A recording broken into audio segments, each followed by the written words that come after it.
Jadi isu yang selalu ramai orang tanya saya, okay, saya ada lebih kurang 1,000 klien sekarang. Ramai selalu tanya, Tuan, kenapa harga dah pergi dah dekat 215? Contoh yang nampak ni, harga dah pergi 215 dah.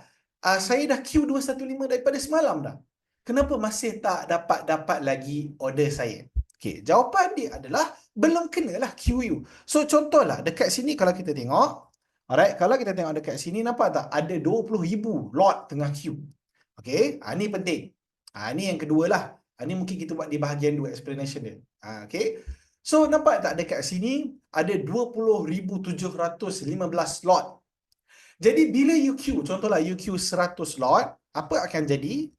Okey, nanti you akan nampak ada kat sini jadi tambah 100. So dia akan jadi 20,815. So you maksudnya nak kena order you tu kena habis dulu 20,715 ni, kena ada orang jual dulu 20,715 ni, ataupun 20,715 ni tarik queue dia. Dia tak jadi beli.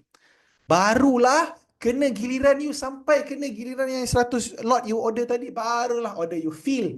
Barulah dia akan tulis all match. Faham? Kadang-kadang partial match. Kenapa? Partially match. Sebab mungkin dia jual-jual kena half je you punya you beli tadi, yang you order tadi, lagi half tak kena. Tiba-tiba naik harga saham. Tuan, kenapa half je kena ni? Sebab half je sempat you beli.